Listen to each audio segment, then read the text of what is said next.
How's everybody doing? Welcome back to ASAP Podcast on YouTube. Yeah, it's a horror DVD. I know, I do a lot of horror. I'm a horror fanatic. I'd say probably, 60 to 70% of my DVD, Blu-ray, VHS collection is horror stuff. I've been a horror fan since I was a little bitty kid. I mean, I've told the story. Just short version, first film I ever saw that I know of. Texas Chainsaw Massacre to drive-in when I was 3. So I've been a horror fan forever. And a lot of horror fans, I've noticed, especially there is a resurgence, especially with the young kids, really getting into these Universal classics, and that's why I got this. I realized, I owned before I got this, I owned Creature, and that was it. I'm like, I really want these on DVD, so I sat down. I've mentioned this before. Every year towards my birthday, which is the middle of summer or Christmas, my family asks, what do you want for Christmas? What do you want for your birthday? So I'll just make an Amazon wish list, send it to them. They go through there and pick out stuff. Well, my one aunt, who I'll refer to as my Aunt Midget, because she's a short little lady, her husband's the one that got me into a lot of this horror and comics and all that stuff. One of my favorite uncles of all time. Actually, I'll rephrase that. Out of my mom and father's side, he is my favorite uncle. And I'm not even really related. I'm not blood related to him. I'm just related because he's married my mom's sister. But he saw, I didn't know you didn't have these. So he picked them out. And this is Dracula, Universal. 100th anniversary spotlight collection. This when Universal been around 100 years, so that would be when. All right, let's just do this. It'll make it easier on me. There's a DVD. Let's see. What year did this come out? 2012. And you got Dracula, Frankenstein, Bride of Frankenstein, and The Creature from the Black Lagoon. Like I said before, I already had Creature. I like this. From its beginnings in 1912, Universal Pictures has been committed to entertaining audiences worldwide. In celebration of our first 100 years, we proudly present a selection of our most unforgettable films. Dracula! Look at that really cool poster. That orange poster. That's a really cool poster. The original classic starring Bela Lugosi is the signature adaptation of Bram Stoker's story that defined the iconic look and frightening character of the famed vampire. Bonus features. The Road to Dracula original documentary. Really fucking good. That's another thing. They didn't skimp on these. These are basically just repackaging of the disc from the earlier sets. Film commentary, feature commentary with film historian David J. Skal. David J. Skal is really knowledgeable. And these movies are not long. I mean, let's see, hour and 15 minutes. I've listened to that commentary multiple times because I'm not the biggest fan of Lugosi's Dracula. It's a good film, but I'm not huge. And then poster new score by Philip Glass, performed by the Kronos Quartet, poster and photo montage, and then the other extra. When this was being filmed back in the day, they filmed a Spanish language version with same set, different cast, different director. It was filmed at night as far as I know. It was made to be released like in Mexico and other places where Spanish was spoken. And I'm sure in some areas of the United States where they had a big Hispanic population. To me, the Spanish version of Dracula is even better than the original. The original from Universal, Lugosi. Lugosi's good, Dwight Frye's good, the rest of the cast is not good. It very much feels like a stage play that was filmed. Whereas the Spanish version is so much better. Now, the guy playing Dracula ain't as good as Lugosi. The guy playing Renfield's not as good as Dwight Frye, but that's the only two parts. The rest of it is really fucking good. There's scenes in it that were in the original shooting script that just either were not filmed for the English language version or were filmed and have been lost over time. Really good. That's a great extra. I mean, you get 2 whole films. All right, Frankenstein. Look at that really cool looking poster. An unforgettable masterpiece. Boris Karloff stars as the screen's most tragic and iconic monster in what many consider to be the greatest horror film ever made. I wouldn't say that, but it's a good film. Bonus features. The Frankenstein Files. How Hollywood Made a Monster. That was entertaining. It's probably out of the 4. It's probably the worst documentary, but it's still good. Feature commentary with film historian Rudy Belmer. Yeah. Frankenstein Archives. Boo, a short film, which is this neat little short film that has footage from a bunch of horror films at the time. Production notes and cast and filmmakers. All right, then we got The Bride of Frankenstein, which a lot of people consider the best of the Universals. To me, my favorite of the Universals is Wolfman, Creature from Black Lagoon, Invisible Man. I do enjoy Bride. I think Bride is better than Dracula and better than Frankenstein. Not as good as Creature. Creature really connects with me for some reason. What can I say? In one of the most popular horror classics of all time, Boris Karloff reprises his role as silver screen's most misunderstood monster who now longs for a mate. Look at that. It's got a cool looking little poster. Bonus feature. She's Alive. Creating the Bride of Frankenstein. An original documentary. Feature commentary with film historian Scott McQueen in the Bride of Frankenstein archives. And all these documentaries and commentary are well done. They're entertaining. They give you a lot of information. Even if you don't really care for commentaries, if you're a fan of these films, it's worth listening to the commentaries.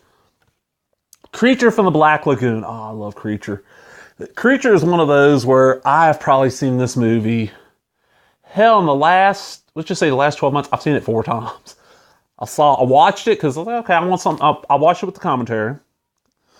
Then I end up catching it, Svengoolie, of all places. Svengoolie, every Saturday night on MeTV at 7 or 8 p.m. Central. Shows, he's got the Universal Light. He showed A Creature from the Black Lagoon last year around Halloween. I ended up watching it. Not only did I watch it once, I ended up watching it with my parents. They hadn't seen it in years and they enjoyed the hell out of it. And I watched it another time. And just recently, as of filming, Svengoolie had showed it again. What we got here?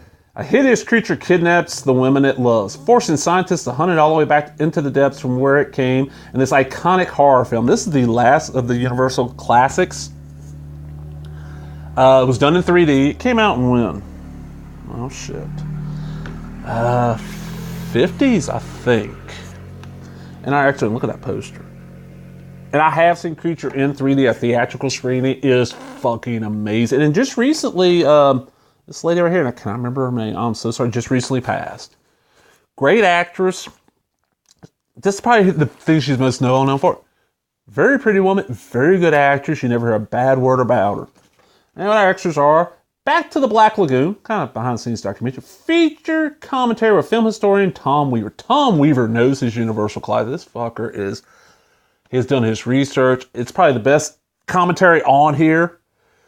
And it's not just because that's my favorite. It's just and I've done a lot of research on Creature. He pulled out shit I didn't even know. So good. And then, of course, we got production photography. Well, let's check out the disc.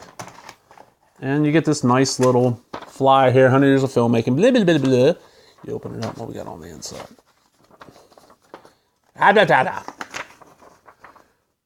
All the best classic movies in one place. TCM, Turner Classic Movie. If you like older cinema, Turner Classic is the definitely channel. Instant reward. You've already won one of hundreds of prizes, including HD TVs, Blu-ray players, laptops, and theme park tickets, and an exclusive discount, plus a chance to win $1 million. Just go to blah, blah, blah. Of course, by the time I got this, that it expired. And then on the front, we got one of them QR things. We're supposed to scan it and watch the 100th anniversary trailer. Don't give a shit. But each of these are, they had the box sets, like all the Draculas. That's what these discs are. They're just the re-releases of it. Oh, nice. Golden looking at now. Of course, these are full frame because of the time frame they come from. Of course, they're unrated because, there was no film rating board back then. Even though Frankenstein ran afoul of it a couple, the I Know What It Is to Be God line got cut. The girl got thrown in the water. The Bride of Frankenstein. And then, of course, Creature. Such a really good little set. And this is one of those that even now, it's out of print. Just means they ain't making it anymore. But it's very inexpensive. I think this, on average, I see this for like $10. It's worth it. If you got kids that are getting into horror, this is one way. That's what I like about some of these, showing these older films, getting the kids to watch them. I have some friends of mine who they watch, 2 different sets of friends of mine. One of them has a teenage daughters, 17, 18. They watch Svengoolie every week. She watches them, sometimes it doesn't. The other ones have 2 kids. One of them's 10, I think. The other one's 3. The other one might be 9. They like horror, and they watch Svengoolie every week, and that's how they get introduced to the classics. Such a great set of films here. Definitely worth checking out. Definitely worth tracking down. If you consider yourself a horror fan, I understand that for modern audiences, these films, they feel slow. They feel stagey. They're very much of their time. But if you consider yourself a horror fan and have not seen, all 4 of these, go out and see them. They're not that hard to come by. There's really nice Blu-rays of them now. I'm sure they look great.